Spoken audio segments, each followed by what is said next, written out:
Hello friends, welcome to Perfection IS. My name is Dhanisha Beniwal and this is our fourth lecture of Current Affairs revision from the section of Art and Culture. So in this lecture, we are going to revise the festivals which were in news. जो भी festival, जो भी folk जो त्योहार होते हैं, लोक त्योहार होते हैं, जितने भी न्यूज़ में रहे हैं वो हम डिस्कस करेंगे और उसके बाद हम लोग और भी दूसरे सेक्शंस को डिस्कस करेंगे जैसे कि कुछ जो भी आर्ट परफॉर्मिंग आर्ट्स या फिर visual and non performing arts जो भी न्यूज़ में रहे हैं वो सब। सो फर्स्ट टॉपिक जो फर्स्ट फेस्टिवल हम डिस्कस करेंगे that is the recently celebrated the festival of Sital Sasthi which was celebrated in Orissa.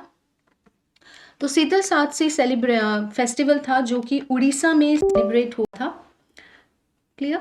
So basically एक यूनिक इवेंट है जो कि उड़ीसा में लॉर्ड शिवा और गॉडेस पार्वती के लॉर्ड शिवा एंड जो गॉडेस पार्वती हैं उनके यूनियन के लिए इस फेस्टिवल को सेलिब्रेट किया जाता है जो कि हिंदू कैलेंडर के हिसाब से जो शुक्ल पक्ष का ज्येष्ठ मंथ होता है उसके 6th डे को इसको सेलिब्रेट किया जाता है। तो इस दिन जो Lord Shiva and goddess Parvati के जो फैमिलीज हैं उन्हें अडॉप्ट करती हैं और उनकी मैरिज को सोलेमनाइज किया जाता है। फेस्टिवल में बेसिकली जो मैरिज सेरेमनी होती है उसको परफॉर्म करके जो गॉड एंड गॉडेसेस हैं उनको अराउंड द सिटी परेड किया जाता है। The next festival in the news was the Kittur उत्सव। ठीक है। सो बेसिकली कर्नाटका में एक पूरे 2 दिन का जो स्टेट वाइड सेलिब्रेशन होता है किसका, किटूर उत्सव का। बेसिकली किटूर उत्सव कॉमेमोरेट करता है फर्स्ट इंडिपेंडेंस रिवोल्ट और फाइट फ्रॉम द ब्रिटिशर्स जो कि 1824 में हुआ था, विच वॉज लगभग 30 ईयर्स पहले जब first war of independence fight किया गया था जिसको हम रिवोल्ट ऑफ 1857 के नाम से भी जानते हैं।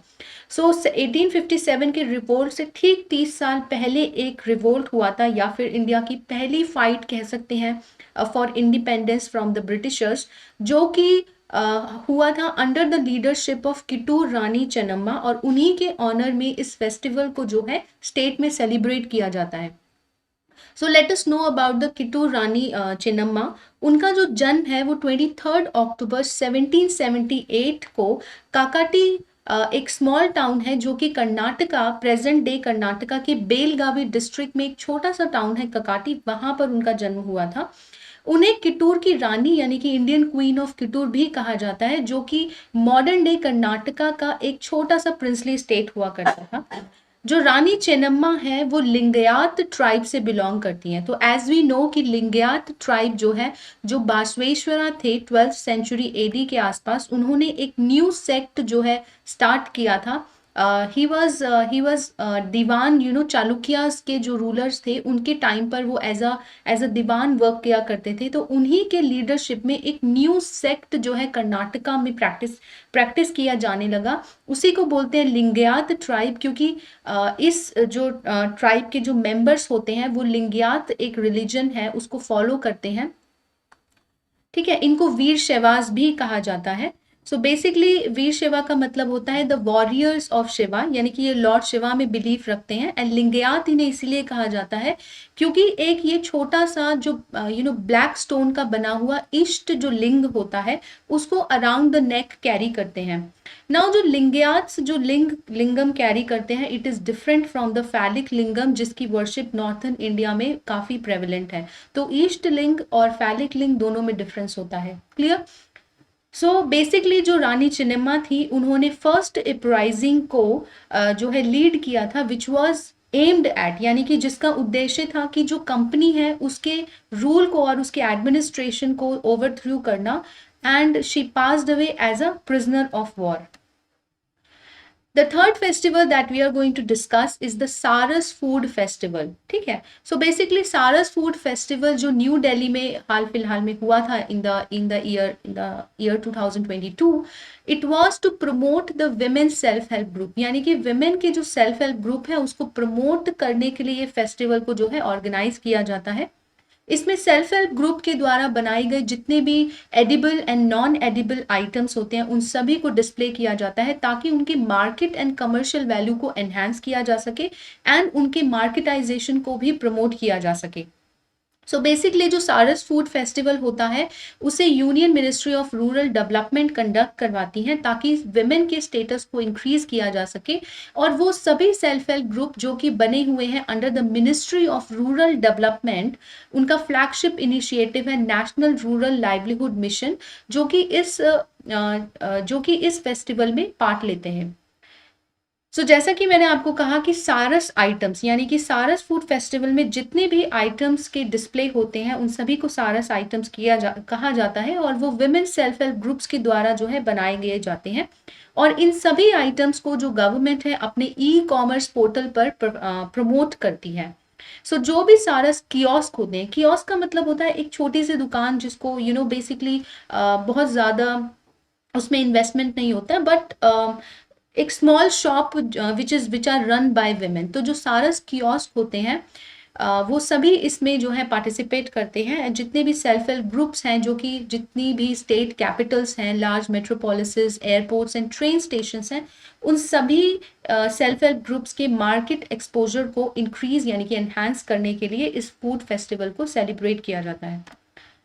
Now let us talk about the national tribal dance festival, जो कि छत्तीसगढ़ के स्टेट फाउंडेशन डे पर सेलिब्रेट किया गया था रायपुर में। ये तीसरा नेशनल ट्राइबल डांस फेस्टिवल है जिसको ऑर्गेनाइज किया गया था।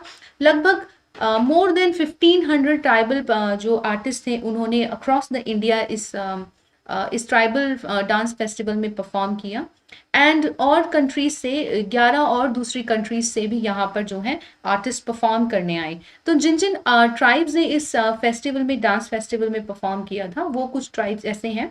सबसे पहली ट्राइब है लंबाडी ट्राइब, जिसको बंजारा ट्राइब भी कहा जाता है।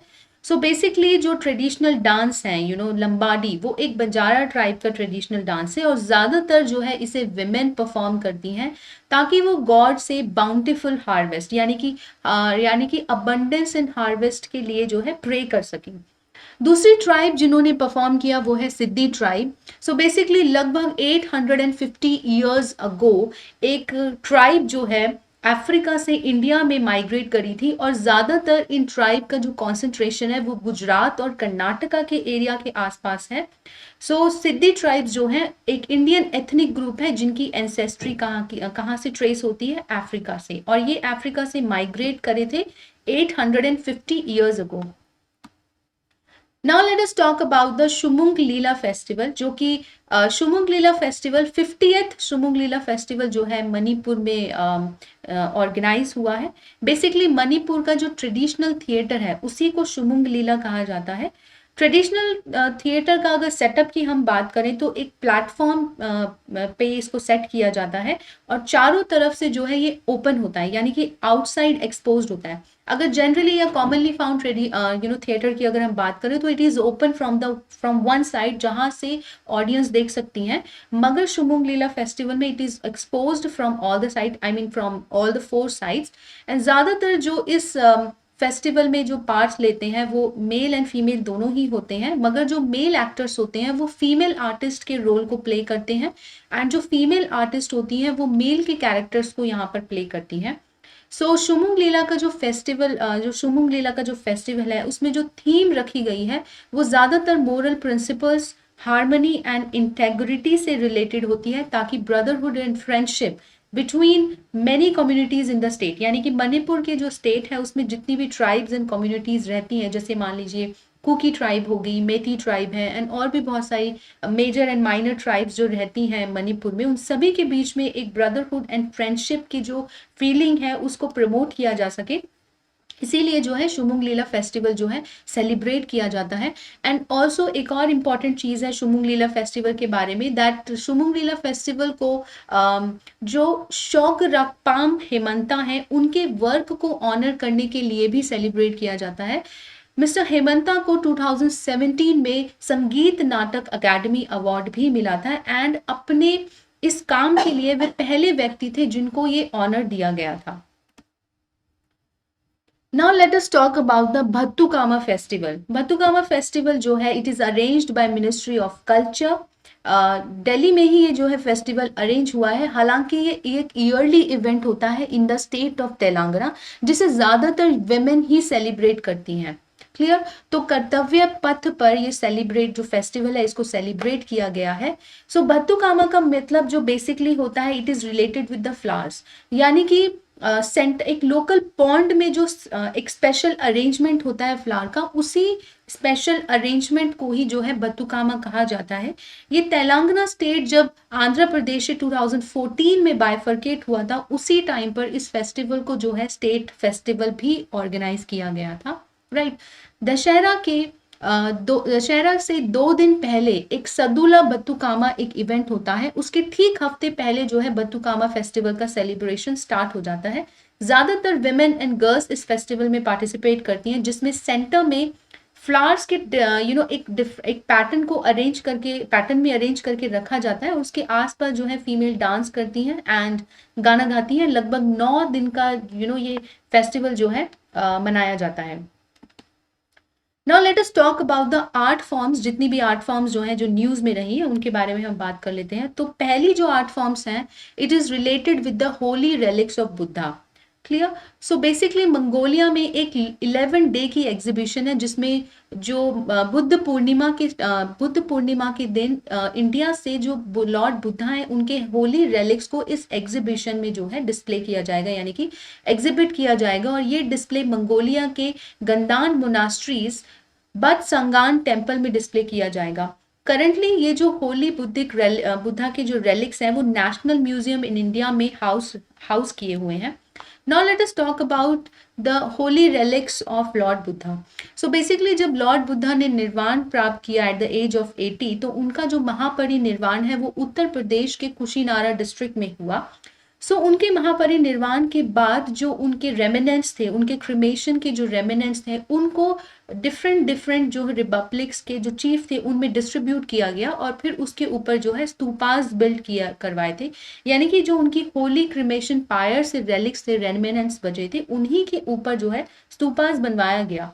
तो ये डिस्ट्रीब्यूट हुए थे Licchavis of Vaishali, Mallas of Kushinagar, Ajatashatru of Magadha, Bulis of Allakappa, Mallas of Pava and Koliyas of Ramagrama, Sakyas of Kapilavastu जिससे खुद लॉर्ड बुद्धा बिलोंग करते थे, एंड ब्राह्मण ऑफ वेथाडीपा।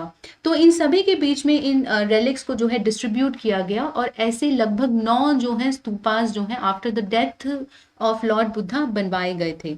फिर उसके बाद में ऐसा भी माना जाता है कि जो सम्राट अशोक थे, जो किंग अशोक थे, उन्होंने ऐसे 8 में से 7 जो रेलिक्स जो स्तूपास थे उनको अनलॉक करवा करके उनके रेलिक्स को, उनके जो बनाए गए मोर देन 84,000 स्तूपास थे उन सभी में उनको एनश्राइन करवाया।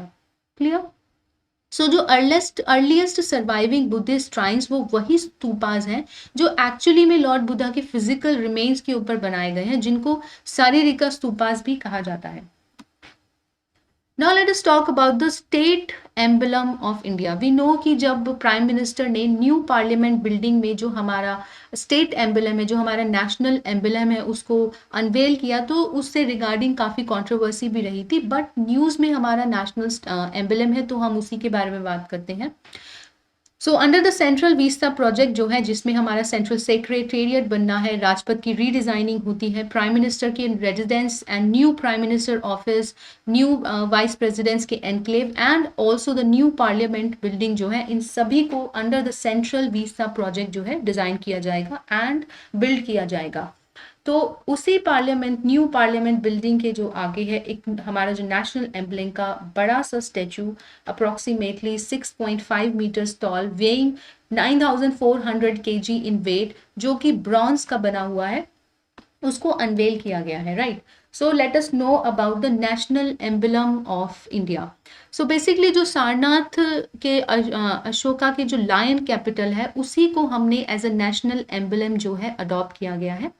सो अगर हम बात करते हैं मौर्यन पिलर्स की, ठीक है, मौर्यन के टाइम पे जो पिलर इरेक्ट किए जाते थे, तो सबसे पहला तो वो मोनोलिथिक पिलर्स हुआ करते थे, यानी कि एक ही पत्थर के बने हुए होते थे, जिसमें जिसमें काफी सारे कंपोनेंट्स होते थे। एक होता था शाफ्ट यानी कि एक लॉन्ग सा पिलर, फिर उसके बाद एक होता था कैपिटल। ठीक है, कैपिटल एक तरीके का एनिमल फिगर होता था, जैसे कि लायन कैपिटल है, जैसे कि बुल कैपिटल है, या तो बुल होगा या लायन होगा और भी कोई दूसरा एनिमल होगा। देन ऑफ कोर्स अबैकस हुआ करता था। ये अबैकस जो है वो प्लेटफॉर्म है जिसपे कैपिटल जो है सिचुएटेड होता था। Then, of course, we have got the capital figures, right?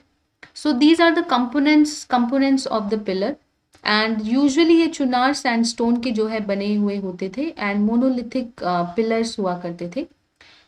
तो if we talk about the national emblem of India, तो इसमें कैपिटल फिगर के तौर पे 4 लायंस हैं जो कि बैक टू बैक लोकेटेड है उस पे अबैकस पे। और उसके नीचे जो जो कैपिटल जो अबैकस फॉर्म है उसमें कुछ एनिमल्स हैं, जिसमें एलिफेंट है, then there is a horse, then there is bull and of course a lion. और इन सभी को स्पेस किया गया है धर्म चक्र से। ठीक है, सो एनिमल्स के बीच में एक धर्म चक्र जो है सिचुएटेड है। उसके नीचे जो है below the abacus Devanagari script में सत्यमेव जयते लिखा हुआ है, जो कि हमने मुंडक उपनिषद से एज अ नेशनल जो हमारा मोटो है उसको लिया गया है। इंडिया ने आफ्टर इंडिपेंडेंस जिस दिन हमारा कॉन्स्टिट्यूशन लागू हुआ था 26 जनवरी 1950 को, उसी दिन जो है हमने अपना नेशनल एम्बलम जो है अप्रूव किया था। Now let us talk about the Chola dynasty. So recently जो सेंट्रल इन्वेस्टिगेशन डिपार्टमेंट की जो आइडल विंग है, उसने अमेरिकन ऑफिशियल्स को पेपर वर्क सेंड किया है ताकि सेंट्रल गवर्नमेंट जो है 6 magnificent bronze idols of the Chola dynasty उसको रिकवर कर सके।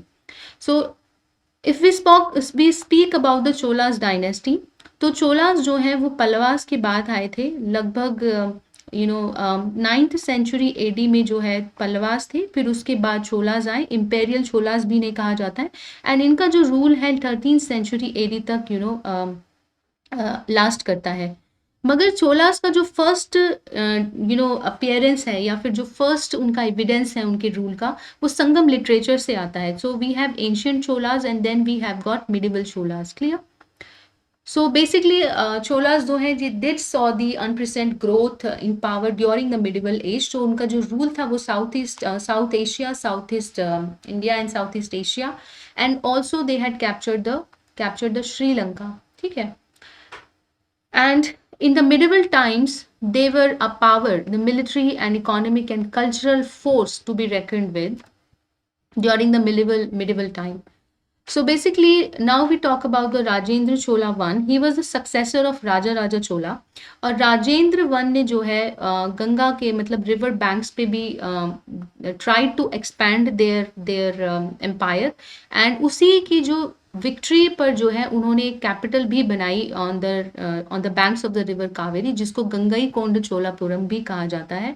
और उन्होंने गंगई कोंड का जो टाइटल जो है लिया गया। He also upgraded the Brideshwara temple, and his reign is also known as the golden age of the Cholas. Now let us talk about the 12,000-year-old artifact जो कि आर्कियोलॉजिकल सर्वे ऑफ इंडिया ने तमिलनाडु में excavate किया है। ठीक है, on the outskirts of the Chennai लगभग 12,000 पहले जो सिटी है उसको इनहैबिट किया गया था, तो वहीं से जो है रिमेन्स का जो है एक्सकवेट किए गए हैं। तो बेसिकली चेन्नई के आउटस्कर्ट्स में एक गांव है जिसका नाम है वाडा कुपाटू। तो एएसआई ने यहीं से आर्टिफैक्ट्स जो हैं डिस्कवर किए हैं।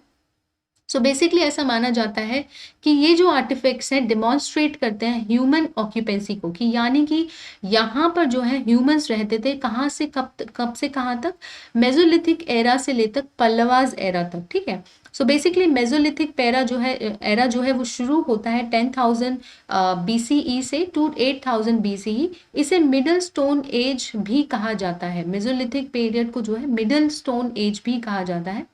दूसरा जो कहा गया है वो है human occupancy until Pallava era, यानी कि मेसोलिथिक टाइम से, यानी कि जो कि प्री हिस्टोरिक टाइम है, तब से लेकर जो है पल्लवास तक ह्यूमन ऑक्यूपेंसी रही है इस विलेज में on the outskirts of the Chennai, जहां से 12,000 ईयर ओल्ड के आर्टिफैक्ट्स जो है एएसआई ने डिस्कवर किए हैं। सो बेसिकली अगर हम बात करें पल्लवास की, सो जो पल्लवास हैं early 4th to late 9th century common era तक उन्होंने रूल किया है। एंड उनकी जो रूट है बेसिकली वो सातवाहनास तक जो ट्रेस करती हैं, जिनका जो एम्पायर है वो डेक्कन एंड आंध्रा एंड कांचीपुरम इन तमिलनाडु तक जो है फैला हुआ था।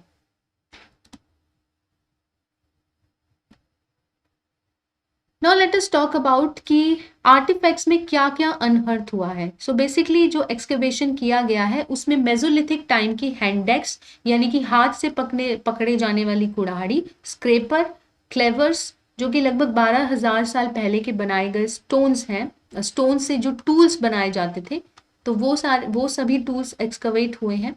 देन रोमन शर्ट्स एक्सकवेट हुए हैं, यानी कि ऐसा रहा होगा कि यहाँ से रोमन्स का ट्रेड हुआ करता था, तो इस वजह से उस टाइम के जो है glass beads and gold jewellery भी एक्सकवेट हुई है। संगम एरा के टाइम की टेराकोटा टॉयज भी एक्सकवेट हुए हैं, जो कि अपर लेयर यानी कि लगभग 2000 ईयर्स अगो में अबंडेंट हैं। Vishnu and Shivling sculptures unearthed किए गए हैं, जो कि माना जाता है कि early to late Pallava period तक बिलोंग करते होंगे, यानी कि 1200 टू 1800 ईयर्स अगो के बताए जाते हैं। Now let us talk about the traditional Indian textile. ठीक है, सो बेसिकली जो रिसेंटली यूनेस्को ने एक रिपोर्ट पब्लिश की है जिसका टाइटल है handmade for the 21st century, safeguarding traditional Indian textile that includes 50 unique and distinctive historical textile trades from the nation. So basically UNESCO ने जो अपनी एक रिसेंट पब्लिकेशन में जो हैंडमेड फॉर 21st सेंचुरी, ये उसका title है, उसमें डिफरेंट जो नेशन है उनसे लिए गए लगभग 50 यूनिक डिस्टिंक्टिव हिस्टोरिकल टेक्सटाइल को जो है जिसमें ट्रेड हुआ करता था उनको इंक्लूड किया गया है। इंडिया की बात करें तो इंडिया की जो टेक्सटाइल इंडस्ट्री है या फिर जो इंडिया के जो टेक्सटाइल है, it dates back to the Indus valley civilisation, यानी कि लगभग 5th मिलेनियम बीसी के आसपास जो है से जो है इंडिया की जो टेक्सटाइल है वो ट्रेस करती है। Clear? So basically the people of that civilisation, यानी कि जो लोग थे इंडस वैली सिविलाइजेशन के, वो पहना करते थे हाथ से बनाए गए कॉटन के कपड़े, जिनको इंडिगो से डाई किया जाता था, यानी कि नील से डाई किया जाता था। सो इंडिया के जो ट्रेडिशनल टेक्सटाइल है उनको कुछ इस तरीके से कैटेगराइज किया जा सकता है, जो कि यूनेस्को के इस पब्लिकेशन में भी जिन्होंने अपना एक स्टेटस अचीव किया है। तो सबसे पहली जो है वो है इंडिया की ट्रेडिशनल टेक्सटाइल, जिसमें टेक्सटाइल विद एम्ब्रॉयडरी, यानी कि अगर मान लीजिए ये कोई दुपट्टा है तो उसके बॉर्डर पे जो एम्ब्रॉयडरी की जाती है, तो कुछ इस तरीके की टेक्सटाइल्स हैं जिसमें फुलकारी एंड चिकनकारी, यानी कि उत्तर प्रदेश की जो बहुत फेमस चिकनकारी है वो, एंड फुलकारी ज़्यादातर जो है पंजाब की एक ट्रेडिशनल टेक्सटाइल है, क्लियर, जो कि हाथ से धागे से एम्ब्रॉयडरी की जाती है वो। फिर है रेजिस्ट डाइड टेक्सटाइल। तो रेजिस्ट डाइड टेक्सटाइल में जो है इकात आता है एंड बंधनी आता है। तो इसमें क्या होता है, छोटी छोटी बीड्स को लेकर के कपड़े में जो है बांध दिया जाता है और फिर उसके बाद उसको जो है डाई किया जाता है। तो जहां पर भी बीड यानी कि धागा होता है तो वहां तो जो है कलर नहीं चढ़ता है, बट आसपास की जगहों पे कलर चढ़ता है। तो तो उससे क्या है पैटर्न क्रिएट किया जाता है। तो आपने बंधनी दुपट्टा देखा होगा, बंधनी साड़ी देखी होगी। तो ज़्यादातर जो बंधनी जो एक ट्रेडिशनल जो टेक्सटाइल का एक डाइंग का मेथड है वो राजस्थान, स्टेट ऑफ राजस्थान से बिलोंग करता है। फिर उसके बाद कुछ होती है प्रिंटेड टेक्सटाइल, जिसमें कलमकारी, आंध्र प्रदेश और बागरू प्रिंट्स भी आते हैं। फिर हैंड वोवन टेक्सटाइल की हम बात करते हैं, जिसमें बनारस के ब्रोकेड साड़ी, यानी कि सोने की जो तार होती है उससे एम्ब्रॉयडरी की जाती है, ब्रोकेड साड़ी। कश्मीर की जो है शॉल्स होती हैं, जैसे कानी शॉल्स हुई हैं, पश्मीना शॉल्स हुई हैं। तो ये सभी क्या है, हैंड वोवन टेक्सटाइल है, इनको हाथ से जो है वीव करके बनाया जाता है। Now let us talk about the G20 summit, जिसमें हमारे प्राइम मिनिस्टर ने कुछ hand picked Indian handmade items को जो है, जितने भी प्रोमिनेंट लीडर्स आए थे G20 समिट में पार्टिसिपेट करने के लिए, उनको ये सारे हैंडमेड आइटम्स जो है गिफ्ट किए गए हैं। तो क्योंकि ये गिफ्ट किए गए हैं तो न्यूज़ में है, तो इस वजह से देख लेते हैं कि कौन कौन से ऐसे आइटम्स हैं जिनको गिफ्ट किया गया है। तो सबसे पहला आता है पेंटिंग्स फ्रॉम कांगड़ा। ठीक है, तो कांगड़ा पेंटिंग जो है गिफ्ट की गई है किसको? यूएस के प्रेसिडेंट जो बाइडेन को। ये इतना इंपॉर्टेंट नहीं है, but what is important is the Kangra painting. तो कांगड़ा पेंटिंग बेसिकली अपना जो रूट जो है ट्रेस करती है, वो ट्रेस करती है गुलेर स्टाइल से। और पहाड़ी पेंटिंग की एक एक इम्पॉर्टेंट सब पेंटिंग है कांगड़ा स्टाइल, और दूसरी है बशौली पेंटिंग। तो पहाड़ी पेंटिंग के दो इम्पॉर्टेंट सब टाइप हैं, बशौली एंड कांगड़ा। और कांगड़ा पेंटिंग जो है अपने रूट ट्रेस करती है गुलेर स्टाइल से। क्लियर? उसके बाद जो है सेक्रेड टेक्सटाइल जो है, जो गुजरात की जो नोमैडिक क्लान्स हैं, माता नी पछाड़ी, वो जो है जो सेक्रेड टेक्सटाइल जो वीव करती हैं, उसको गिफ्ट किया गया यूके के प्राइम मिनिस्टर को। देन किन्नौरी जो शॉल्स हैं, उनको गिफ्ट किया गया है, जिसमें central Asian and Tibetan design के एलिमेंट्स जो हैं प्रेजेंट होते हैं। सो किन्नौरी शॉल्स को गिफ्ट किया गया है। Then we have got tribal art called Pithora. Pithora art, Pithora क्या होती है? पेंटिंग होती है। So basically tribal art form है ऑफ द रथावा आर्टिस्ट, जो कि छोटा उदयपुर है गुजरात, वहाँ पर जो है वहाँ के जो फोक पेंटर्स हैं, ट्राइबल फोक आर्ट है, उनको गिफ्ट किया गया। सो बेसिकली ये जो पेंटिंग है वो मिमिक करती हैं जो ऑस्ट्रेलियन एबोरिजिनल की डॉट पेंटिंग्स हैं, उसी को जो है ये पेंटिंग्स जो है मिमिक करती है। Clear? Now we talk about दूसरे गिफ्ट जो है। इसमें एक और गिफ्ट है पाटन पटोला स्कार्फ। बेसिकली एक तरीके की ट्रेडिशनल टेक्सटाइल आप कह सकते हैं, डाइंग मेथड है, जो कि पाटन पटोला यानी कि गुजरात से बिलोंग करता है, सूरत में। देन उसके ऊपर क्या छपा हुआ है? उसके ऊपर प्रिंटेड है रानी की वाव, जो कि एक स्टेप वेल है। कौन से इलाके में? पाटन, जो कि 11वीं सेंचुरी एडी के माना जाता है। उसी से इंस्पायर होकर के इस पैटर्न को जो है वीव किया गया है इस स्कार्फ के ऊपर, which is from the state of Gujarat. Then agate bowls from the Kutch, इनको गिफ्ट किया गया है। Clear? Now we talk about the Ashtadhyayi. ठीक है, so these were the gifts जो कि न्यूज़ में थे, तो we discuss them. So prelims के लिए इंपॉर्टेंट हो जाता है not the gifts but the gifts which have been given. यानी कि जैसे अगर पाटन पटोला स्कार्फ दिया गया है तो हमारे लिए पाटन पटोला इंपॉर्टेंट हो जाता है। इस तरीके से जो है आपको प्रीलिम्स के प्रिपेयर करना है। Now let us talk about the Ashtadhyayi. So Ashtadhyayi क्या है? बेसिकली जो पाणिनि थे, उन्होंने अपनी बुक लिखी गई है, एक ग्रामर की जो बुक लिखी गई है वो है अष्टधाई। तो ऐसा माना जाता है कैम्ब्रिज के जो स्कॉलर्स हैं, उन्होंने अपनी पीएचडी थीसिस में जो है जो प्रॉब्लम्स दिए गए हैं ग्रामर के इश्यूज के अष्टधाई में, उनको जो है एक तरीके ऐसा उन्होंने अपने पीएचडी थीसिस में कहा है कि उन्होंने उसका सोल्यूशन फाइंड किया है। तो कैम्ब्रिज स्कॉलर है जिनका नाम है डॉक्टर ऋषि राज पोपट, उन्होंने क्लेम किया है कि जो ग्रामर के इश्यूज अष्टधाई में, उसका सोल्यूशन उन्होंने फाउंड किया है। सो बेसिकली अब हम अष्टधाई में जो प्रॉब्लम दी गई है उसके बारे में बात करते हैं। जो बुक है, जो अष्टधाई बुक है, उसमें एक लैंग्वेज मशीन है जो कि ग्रामेटिकली करेक्ट वर्ड्स और फ्रेजेस को जनरेट करती है। लेकिन ओकेजनली क्या होता है कि कुछ मिस्टेक्स आ जाती हैं because of the multiple rules being in effect at once. यानी कि एक ही बार में जब मल्टीपल रूल्स को अप्लाई कर दिया जाता है तो उसकी वजह से क्या होता है, मिस्टेक्स आने लगती हैं। तो इसी चीज का सॉल्यूशन जो है डॉक्टर ऋषि प्रेजेंट करते हैं अपनी पीएचडी थीसिस में। सो बेसिकली पाणिनि ने कहा, एक मेटा रूल दिया था which is offered as a remedy to this problem. लेकिन डॉक्टर राज पोपट यानी कि डॉक्टर ऋषि जो है वो ये कहते हैं कि ये जो इंटरप्रिटेशन है वो गलत है, और जो अष्टधाई है उसको उन्होंने इवेंचुअली एक एक्यूरेट लैंग्वेज मशीन में कन्वर्ट किया है, अगर मेटा रूल को अप्लाई किया जाता है to the right hand side of the words, ऐसा वो कहते हैं, ऐसा वो अपनी पीएचडी थीसिस में कहते हैं। Now let us talk about the Ashtadhyayi and Panini. So problem से तो क्वेश्चन नहीं आएगा, ना ही डॉक्टर ऋषि के पीएचडी थीसिस से आएगा। क्वेश्चन मोस्ट प्रॉबेबली जो है अष्टधाई के पाणिनि से आ सकता है। सो महावीरा और लॉर्ड बुद्धा के टाइम में ऐसा माना जाता है कि वो यानी कि लगभग 4 to 6th सेंचुरी बीसी के आसपास ही मस्ट हैव लिव्ड, यानी कि Panini.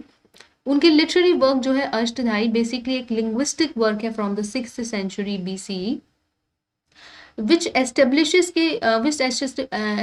the rules for the Sanskrit language, यानी कि वो कैसे लिखी जाएगी और कैसे बोली जाएगी, उसकी जो रूल्स जो है बताए गए हैं। 4000 से भी ज़्यादा जो है ग्रामेटिकल रूल्स हैं in the form of the shorthand, जो कि इस्तेमाल किए जा सकते हैं in the case of one letter also, syllables जैसे कि केसेस हैं, मूड्स हैं, पीपल, टेंसेस एक्सेट्रा। तो इन सभी के जो है रूल्स जो है दिए गए हैं। फेमस कमेंट्रीज जो अष्टधाई पाणिनि की अष्टधाई पे की गई हैं वो है, सबसे पहली है पतंजलि की Mahabhashya from the 2nd century BC, and Jayaditya and Vamana's Kashika Vritti जो कि 7th सेंचुरी एडी तक ट्रेस करती हैं। So these are the famous commentaries जो कि अष्टधाई पे की गई हैं। Now let us talk about the Bhoot Kola. So basically एक न्यू मूवी जो है रिलीज हुई थी, ठीक है, बाय द नेम कंतारा। तो उसमें इस ट्रेडिशन को काफी एक्सप्लिसिटली शो किया गया है। So let us now talk about दी भूत कोला और उसकी हिस्ट्री के बारे में जानते हैं। तो अभी जो रिसेंट कन्नड़ फिल्म थी कंतारा, उसमें इस भूत कोला ट्रेडिशन को जो है दिखाया गया है। एक्चुअली में ये जो है एक सेरेमोनियल परफॉर्मेंस किया जाता है ताकि जो लोकल स्पिरिट है या फिर जो गॉड है उनको ऑनर किया जा सके। सो जो भूत कोला जो है ट्रेडिशन है वो गॉड और स्पिरिट को ऑनर करने के लिए जो है सेलिब्रेट किया जाता है। ऐसा माना जाता है कि कोई भी जो उस ट्रेडिशन को परफॉर्म करता है या फिर उस रिचुअल को परफॉर्म करता है वो टेम्पररीली चेंज हो जाता है गॉड में। सो बेसिकली ऐसा माना जाता है कि जो कोई भी भूत कोला के रिचुअल या फिर ट्रेडिशन को परफॉर्म करता है वो टेम्पररीली गॉड में चेंज हो जाता है। तो जिसकी वजह से जो आसपास के जो लोग होते हैं उस परफॉर्मर को रेवर भी करते हैं, यानी कि सम्मान भी देते हैं, and at the same time fear भी करते हैं, क्योंकि ऐसा बिलीव किया जाता है कि जो गॉड है यानी कि जो डेइटी है उन्होंने अपने बिहाफ पर उस जो पर्सन है जो भूत कोला रिचुअल को परफॉर्म कर रहा है उसको उनको जो है उनके इश्यूज को एड्रेस करने के लिए दिया गया है। सो जो बहुत सारे जो भूताज होते हैं वो तुलु स्पीकिंग रीजन में, तुलु एक भाषा है जो कि कर्नाटका में दक्षिण कन्नड़, उत्तर कन्नड़ और उडुपी डिस्ट्रिक्ट में जो है बोली जाती है। तो तुलु भाषी लोगों के बीच में उस तुलु स्पीकिंग रीजन में जो भूताज हैं उनको काफी सम्मान जो है दिया जाता है। Now let us talk about the Tembo art. ठीक है, टेम्बो आर्ट जो है एक तरीके की जापानीज आर्ट है जिसमें चावल जो है इस तरीके से इस पैटर्न में जो है ग्रो किया जाता है कि वो इस तरीके से एक आर्ट फॉर्म ले लेता है। ठीक है, तो this is what is called as the tambo art. तो डिफरेंट डिफरेंट वेराइटीज के जो पैडी सीड्स हैं उनको यूज किया जाता है, जैसे कि नजर बाट है, काला बाट है, काकीसाला है, रामीली है। इस तरीके के different kinds of paddy seeds को यूज करके एक अशोका चक्र का जो पिक्चर है बनाया गया है। एंड जो कलर्स हैं वो तब दिखाई पड़ते हैं जब जो पैडी यानी कि राइस के जो प्लांट्स हैं वो मेच्योर हो जाते हैं, जिसमें brown, golden, light brown, black, green, white and black इस सब डिफरेंट डिफरेंट कलर्स के जो पैटर्न शो हो जाते हैं। तो वायनाड डिस्ट्रिक्ट ये जो कि केरला में है, वहां पे इस टैम्बो आर्ट को यूज करके एक अशोक चक्र जो है बनाया गया। तो टैम्बो आर्ट क्या है? जापान की एक आर्ट है। Now let us talk about the basilica of Bom Jesus. तो बेसिकली जो टूरिस्ट साइट है, टूरिस्ट डेस्टिनेशन है ओल्ड गोवा में, जिसको बेसिलिका ऑफ बॉम जीसस कहा जाता है। रिपेयर होने की वजह से 1 महीने तक जो है वो बंद रहेगी। तो this was in news, but what is more important is कि the basilica of Bom Jesus. So basically जो चर्चेज और कॉन्वेंट्स हैं सॉरी गोवा में, उन सभी को इंक्लूड किया गया है यूनेस्को की वर्ल्ड हेरिटेज लिस्ट में, and the basilica of Bom Jesus is one of them. Basically जो बेसिलिका है उसमें सेंट फ्रांसिस जेवियर्स का जो टोम है उसको हाउस किया गया है, and it also highlights the growth of Manueline, mannerist and baroque art in Asia where missions were founded. तो जहाँ जहाँ पर भी जो क्रिश्चियन मिशंस हैं उनको फाउंड किया गया, वहाँ पर जो है ये 3 टाइप की जो आर्ट हैं वो धीरे धीरे ग्रो करने लगी, फ्लरिश करने लगी, जिसमें मैकुलिन, मैनरिस्ट एंड बैरोक आर्ट जो है इन्वॉल्व हैं। सो बेसिलिका जो है सो बेसिकली लोकल कंडीशंस को फिट करते हुए, इंडिजिनियस रिसोर्स मटेरियल को यूज करते हुए इंडो पोर्चुगीज स्टाइल में जो है फॉर्म किया गया है। यानी कि जो बेसिलिका ऑफ बॉम जीसस है उसमें इंडियन एलिमेंट्स हैं एंड प्लस पोर्चुगीज एलिमेंट है, पोर्चुगीज एलिमेंट है। अगर हम बेसिलिका ऑफ बॉम जीसस की बात करें तो it belongs to the list of the 7 world wonders of the Portuguese ancestry. तो ऐसे जो 7 वंडर्स ऑफ द वर्ल्ड हैं जिसमें पोर्चुगीज एंसेस्ट्री इन्वॉल्व है, उसमें से ये जो है उसमें से एक इसको काउंट किया जाता है। Now let us talk about the Krumali language.